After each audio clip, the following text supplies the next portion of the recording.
The morning sun cast long shadows across the airfield at Rangoon as Flight Lieutenant James Harrison gripped the controls of his Hurricane fighter, sweat beading on his forehead despite the cool December air. It was December 15, 1941, and the radio crackled with urgent commands from squadron leader. Red section, maintain defensive formation. Do not engage beyond the perimeter.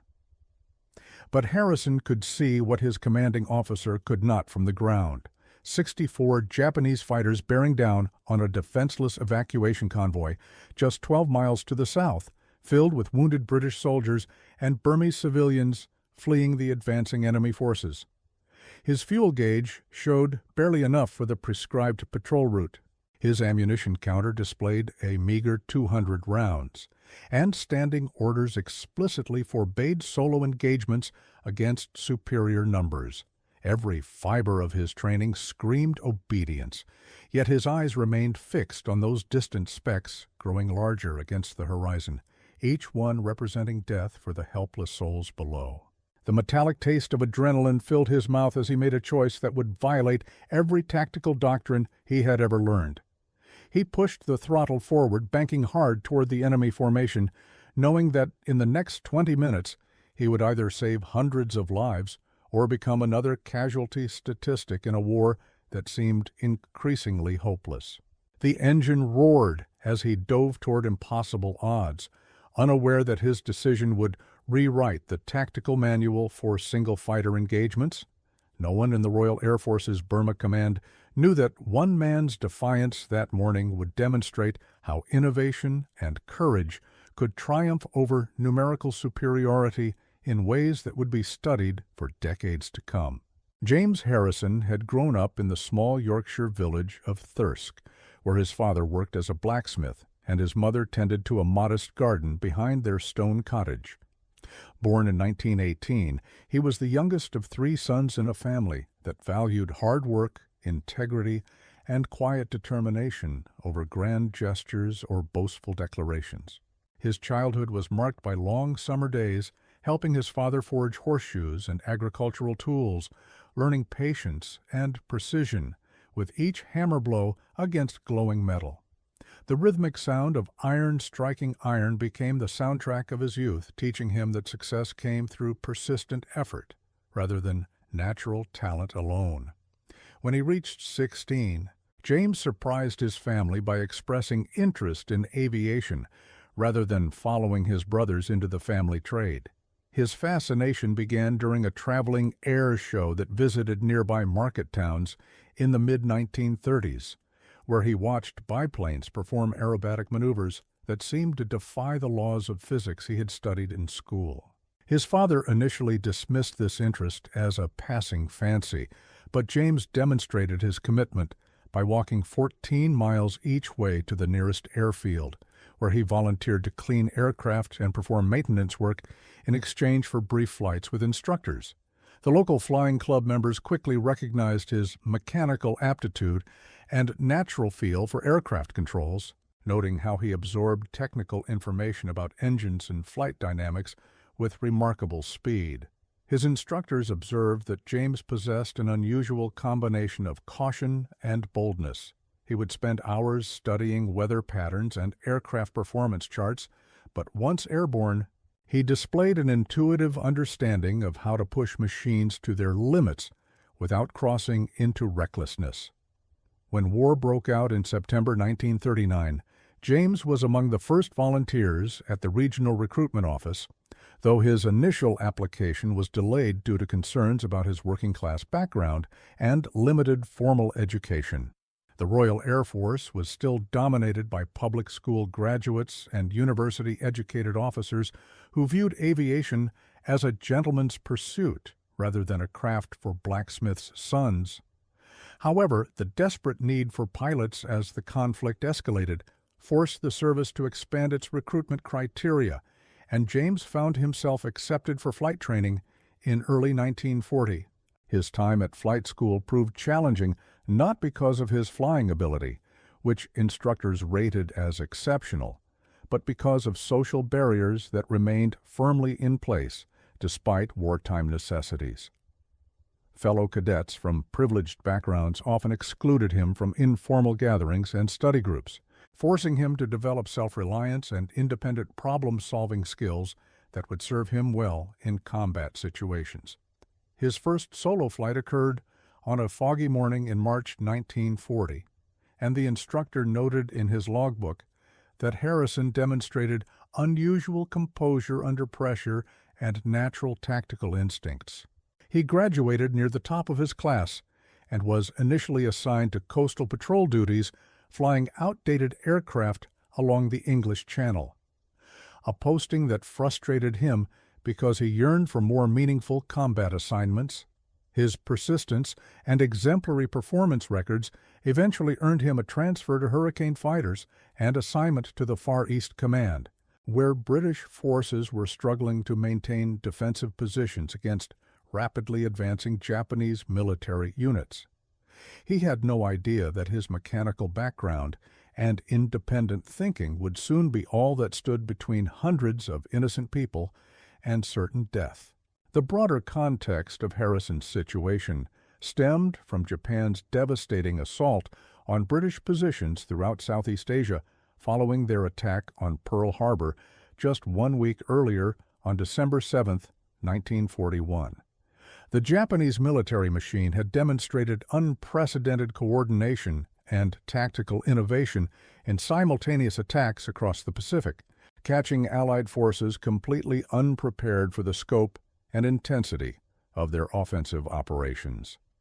In Burma, British commanders faced the nightmare scenario of defending vast territories with insufficient aircraft, outdated equipment, and supply lines that stretched thousands of miles back to India and beyond. The Japanese had committed over 400 modern fighters and bombers to their Burma campaign,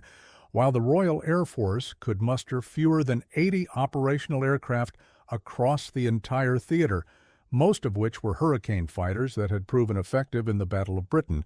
but were now facing faster, more maneuverable Japanese Zero fighters in completely different tactical environments. Intelligence reports indicated that Japanese pilots had trained extensively for tropical conditions and had developed innovative tactics specifically designed to exploit the Hurricane's weaknesses in high-temperature, low-altitude combat scenarios. The evacuation convoy that Harrison spotted that December morning represented one of dozens of similar groups attempting to flee the advancing Japanese forces, which had already captured key airfields and were systematically destroying British defensive positions with coordinated air and ground attacks. Military doctrine of the time strictly prohibited single aircraft from engaging large enemy formations, based on statistical analysis showing that solo fighters had virtually no chance of survival against organized enemy squadrons and typically accomplished nothing beyond adding to casualty lists. The Royal Air Force had developed these tactical guidelines through bitter experience during the early months of the war, when too many brave pilots had died in futile individual attacks against superior numbers. Command structure demanded that all combat missions follow predetermined flight patterns and engagement rules designed to maximize the effectiveness of limited aircraft resources while minimizing unnecessary losses of trained personnel who could not easily be replaced in remote theaters. The Japanese had studied British tactical manuals captured in earlier engagements and had specifically developed counter-tactics designed to exploit rigid adherence to doctrine, knowing that predictable flight patterns and conservative engagement rules would allow them to achieve local superiority even when facing skilled opponents.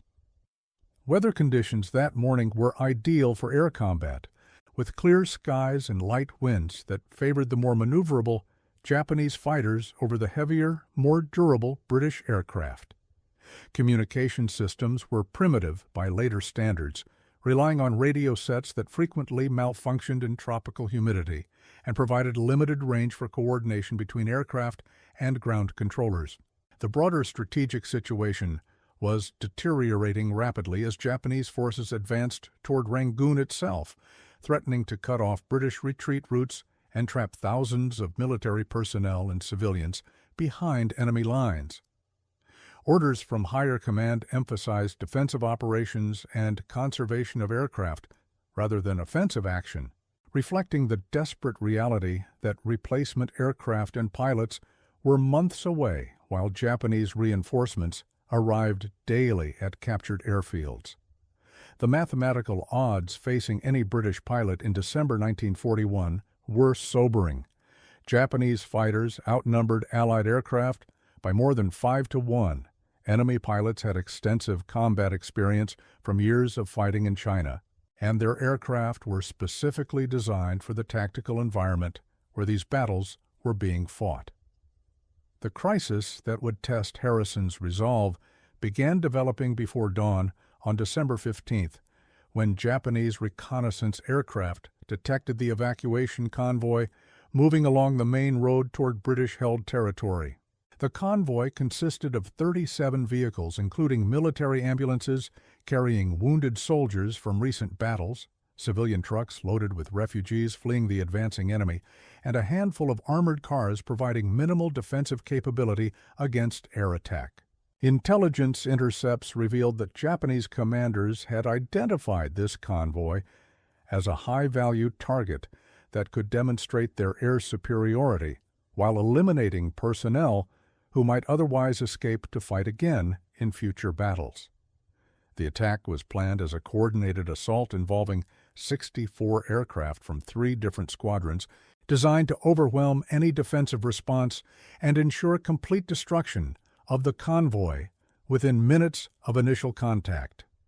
Harrison's squadron had been ordered to maintain routine patrol patterns over the airfield and surrounding area, specifically instructed not to pursue enemy aircraft beyond designated boundaries that would keep them within range of ground-based anti-aircraft support. Squadron leader Matthews had emphasized these restrictions during the morning briefing, noting that losing aircraft to pursue individual targets would only weaken their overall defensive capability when the main Japanese assault inevitably came.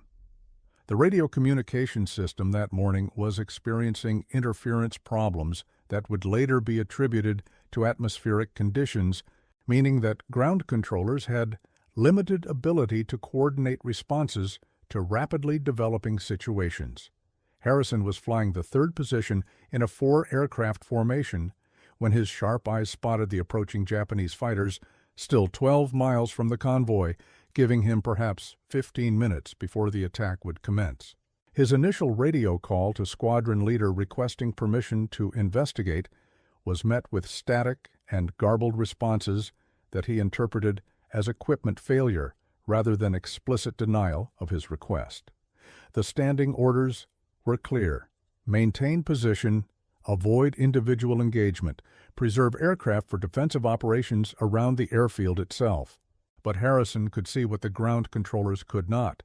The convoy was moving slowly along an exposed stretch of road with no cover from air attack. The Japanese formation was perfectly positioned to execute a devastating assault with minimal risk to their own aircraft, and no other British fighters were within range to provide any assistance to the helpless people below. His fuel situation was marginal, with enough aviation gasoline for perhaps 45 minutes of flight time, including the return journey to base, but certainly insufficient for an extended engagement against a large enemy formation.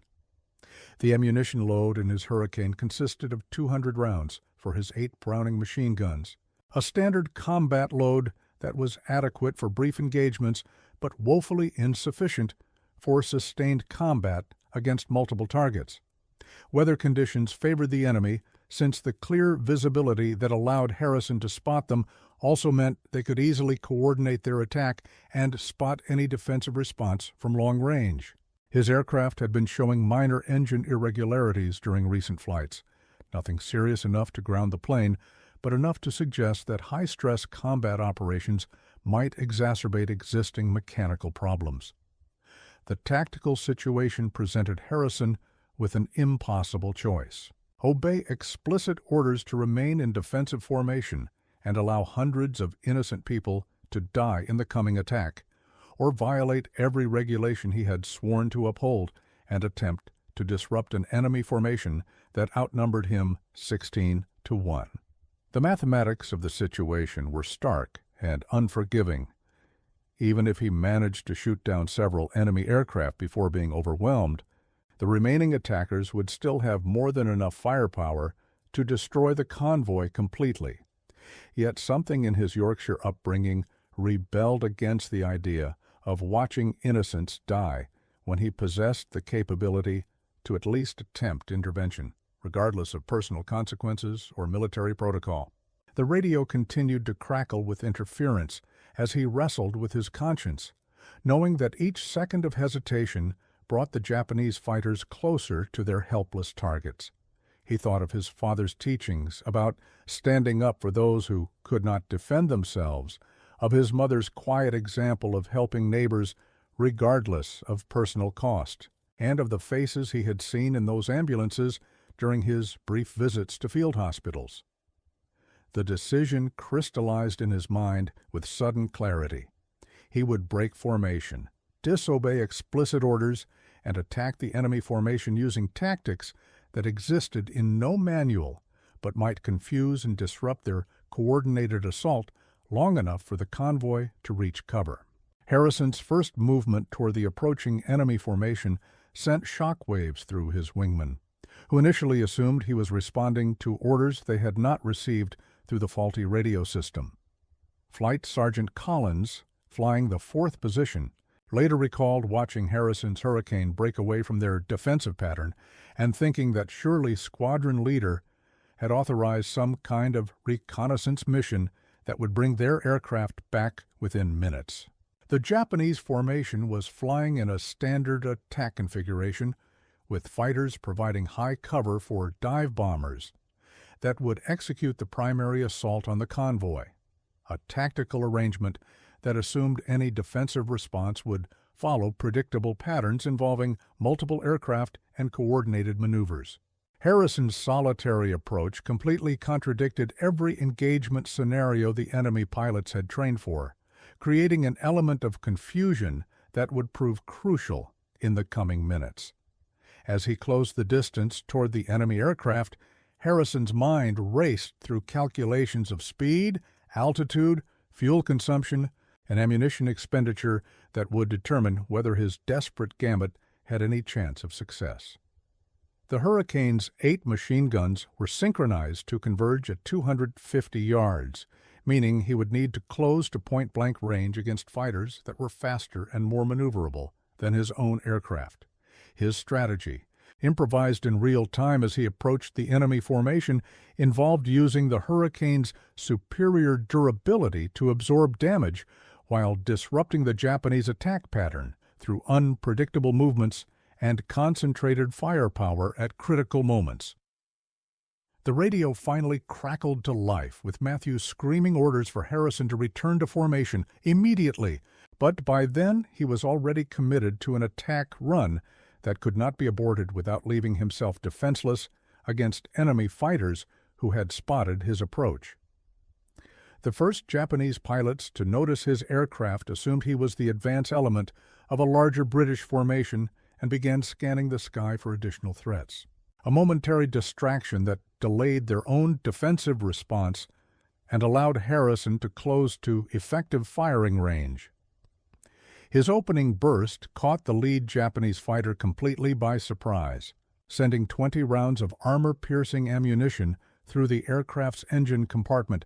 and causing immediate mechanical failure that forced the pilot to break away from the formation in a desperate attempt to reach friendly territory before his engine seized completely. The psychological impact of this early success rippled through the entire enemy formation as pilots suddenly realized they were facing an opponent who was either supremely confident or completely insane, either of which suggested capabilities beyond normal parameters. Harrison immediately rolled into a steep dive that took advantage of the Hurricane's weight and structural strength to build speed while presenting a difficult target for pursuing fighters, then pulled into a climbing turn that brought him underneath the main bomber formation at the precise moment when Japanese fighter pilots were trying to coordinate their response to his unexpected attack. His second burst disabled the hydraulic systems on a dive bomber that had been preparing to begin its attack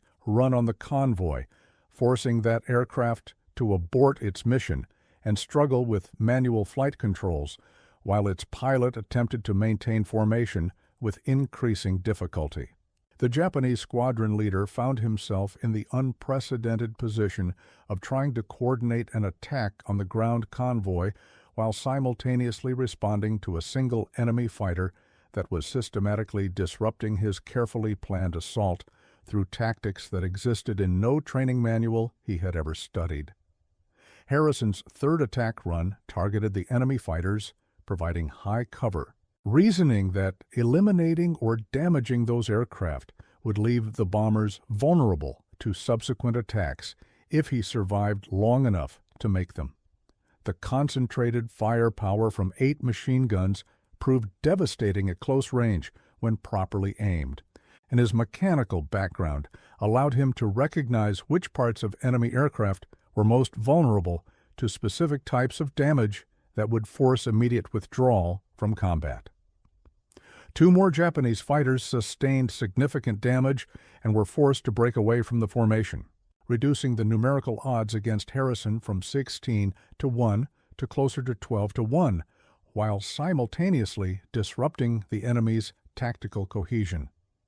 The convoy below had noticed the air battle developing overhead and was beginning to disperse vehicles from the exposed road toward whatever cover they could find in the surrounding terrain, buying precious time that might allow some people to survive even if Harrison's desperate intervention ultimately failed.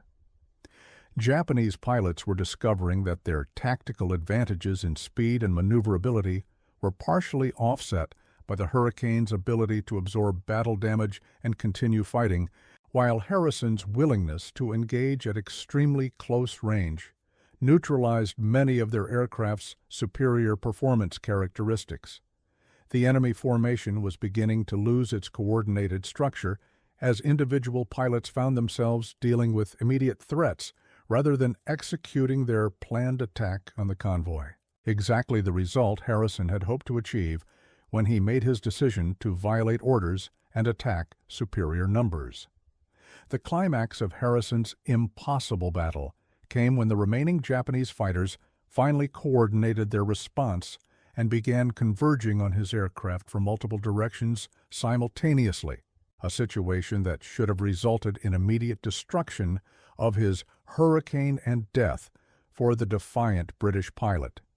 Instead of attempting to flee or seeking cloud cover that did not exist in the clear December sky,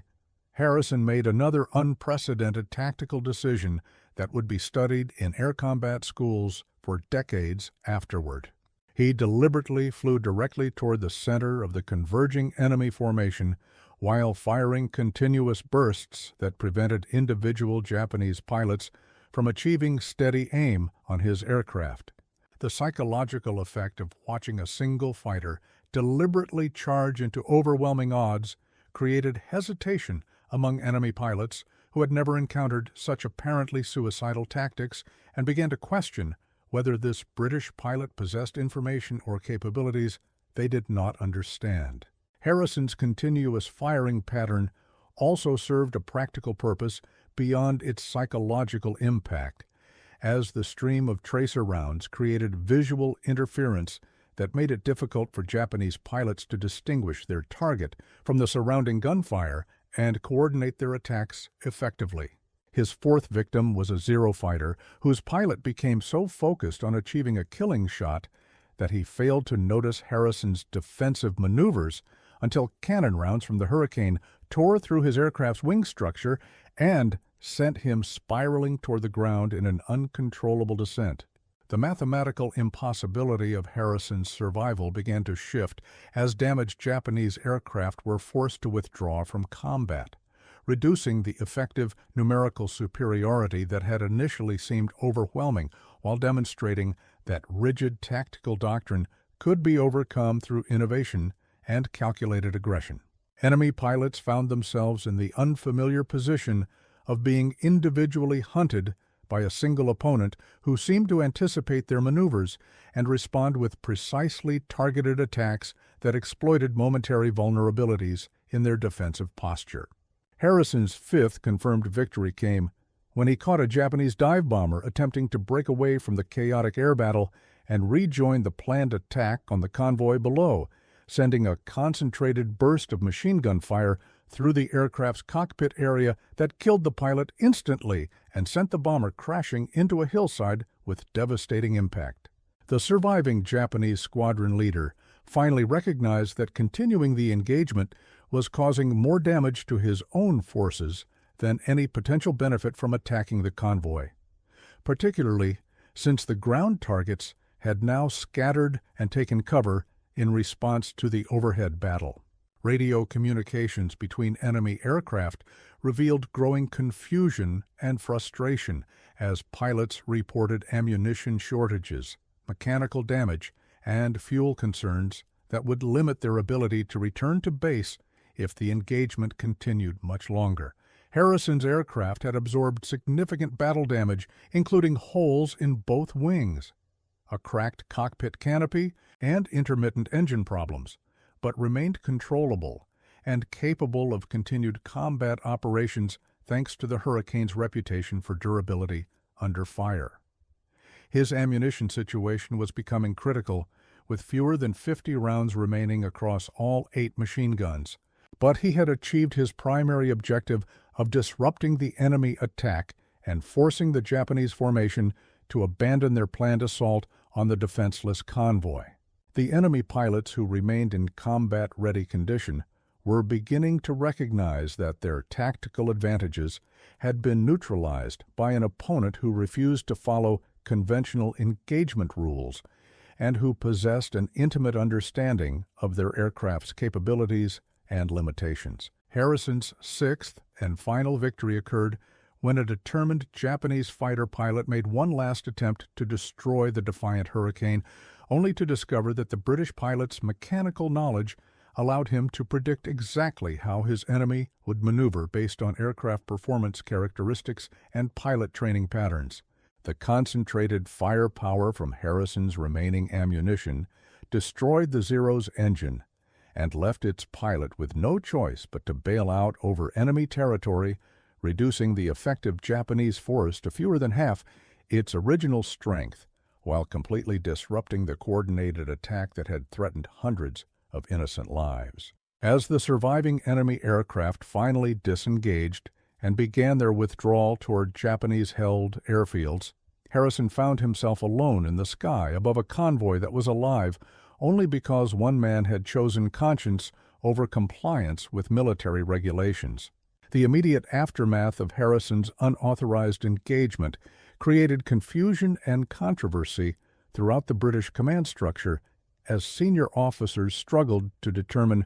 whether he should be court-martialed for disobedience or recommended for decoration for exceptional valor under fire. Squadron leader Matthews was initially furious when Harrison's aircraft limped back to base with battle damage that told the story of extended combat against superior numbers, particularly since standing orders had explicitly forbidden such individual engagements that risked valuable aircraft and irreplaceable pilots. However, the reports from the convoy survivors and reconnaissance aircraft that confirmed the destruction or damage of 6 Japanese fighters by a single British pilot forced a complete reevaluation of the incident and its implications for future tactical doctrine. The official investigation that followed revealed that Harrison's decision to attack had prevented what intelligence estimates suggested would have been a massacre involving more than 400 military personnel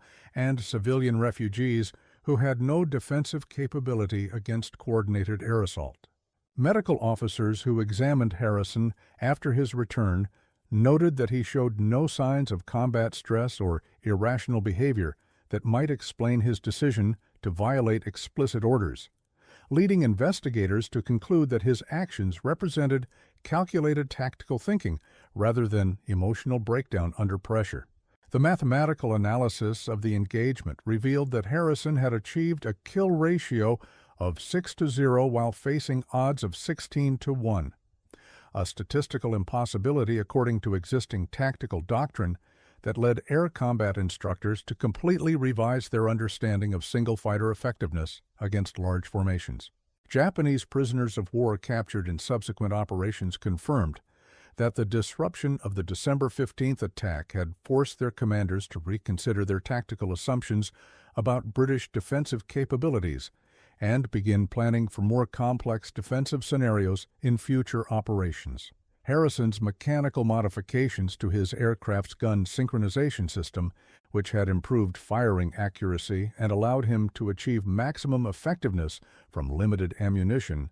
were studied and incorporated into standard Hurricane configurations throughout the Far East Command. The personal testimonies from convoy survivors included letters of gratitude that would follow Harrison for the rest of his life, with families writing to thank him for saving fathers, sons, and daughters who would have died without his intervention. Military efficiency reports noted that the tactical innovations Harrison had developed during his desperate engagement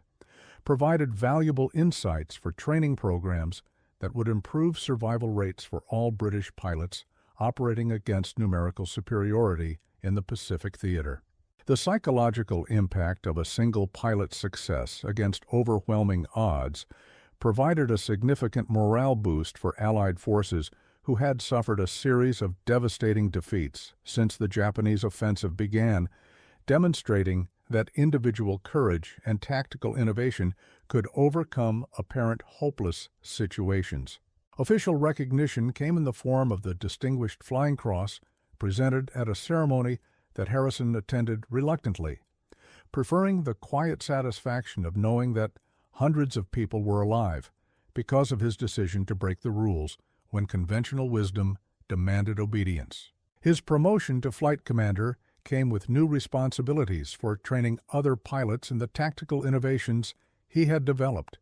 ensuring that future generations would benefit from the lessons learned during those 20 crucial minutes over the Burmese countryside. The convoy incident became a case study used in Royal Air Force training programs to demonstrate how rigid adherence to doctrine could be counterproductive in rapidly changing tactical situations that required immediate decision-making based on field conditions rather than predetermined plans. Harrison's post-war correspondence with fellow veterans revealed that he never considered himself a hero, but rather a craftsman who had applied his skills to solve an immediate problem that threatened innocent lives,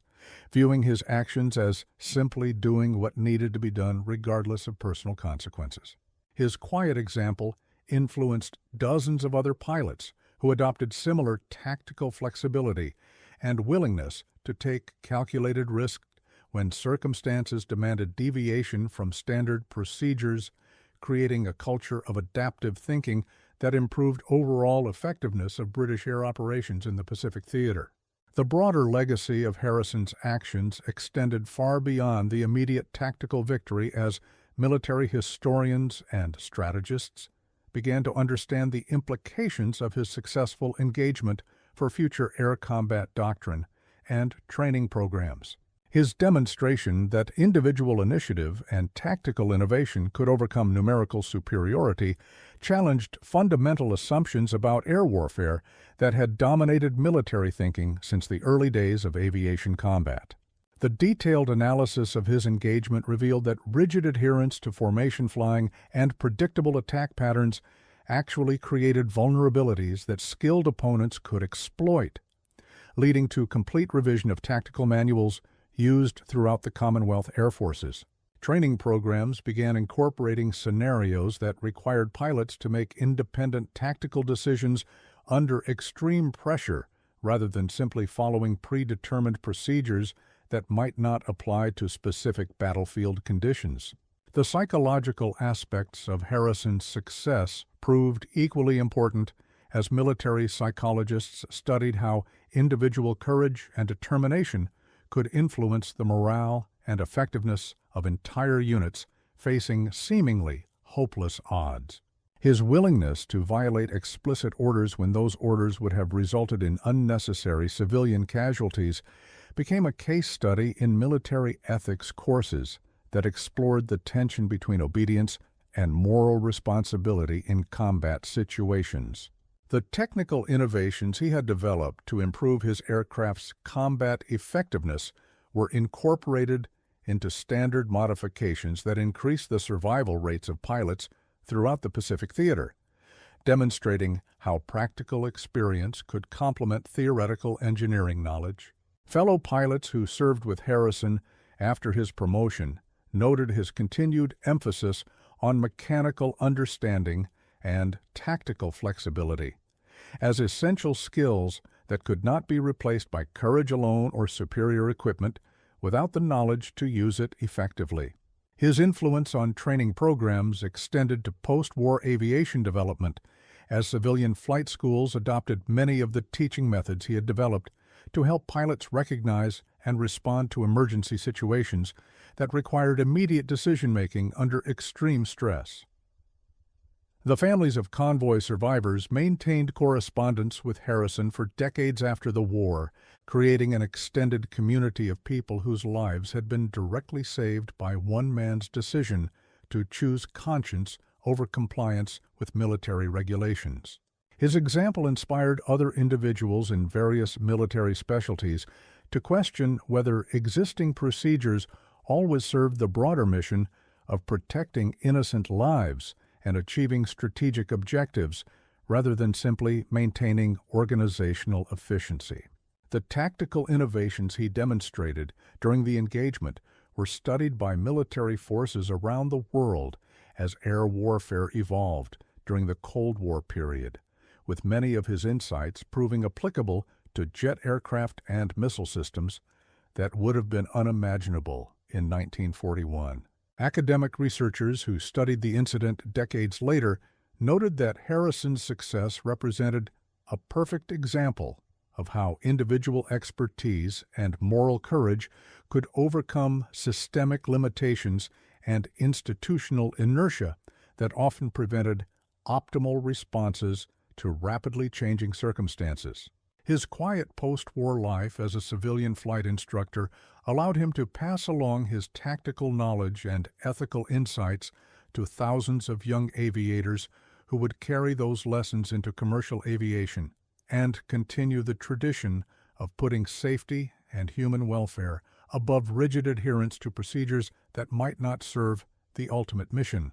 The mathematical models developed to analyze his engagement became standard tools for evaluating pilot performance and aircraft effectiveness in complex scenarios that could not be predicted through conventional testing methods. His story became a reminder that heroism often involves not just physical courage, but also the intellectual integrity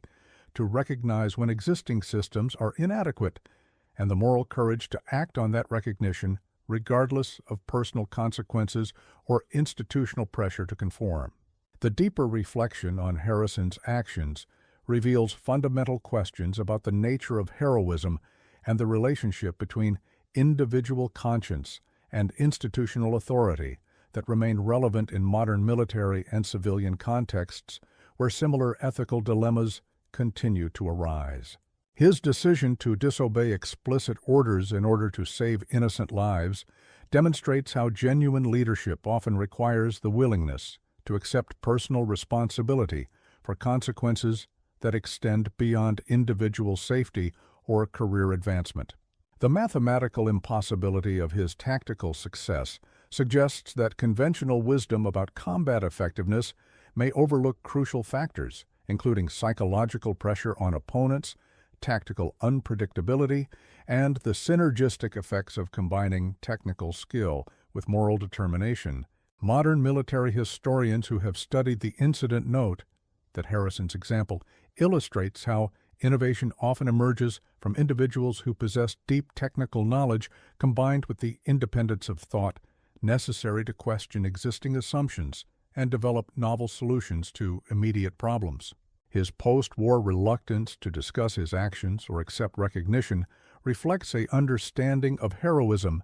that emphasizes service to others rather than personal glory, demonstrating that genuine courage often involves humility and continued commitment to improvement rather than satisfaction with past achievements. The enduring relevance of his story lies not just in the specific tactical innovations he developed,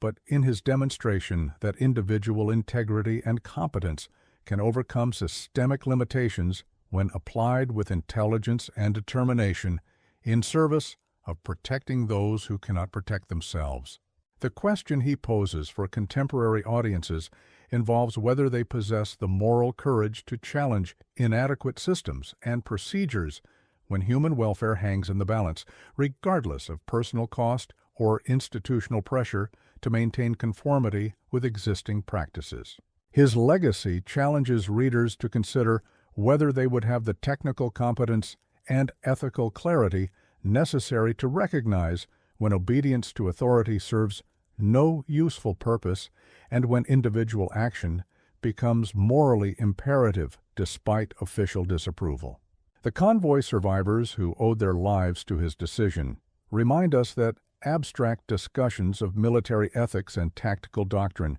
have real-world consequences for families and communities whose survival may depend on individuals who are willing to risk everything for the welfare of others. Would you have broken the order that morning, knowing it meant certain court-martial proceedings if you survived? Or would you have maintained formation while hundreds of innocent people died according to the regulations that valued procedural compliance over human life? Comment below and share this story so others remember what courage really means when measured against the mathematics of moral choice and the weight of consequences that extend far beyond individual survival or professional advancement.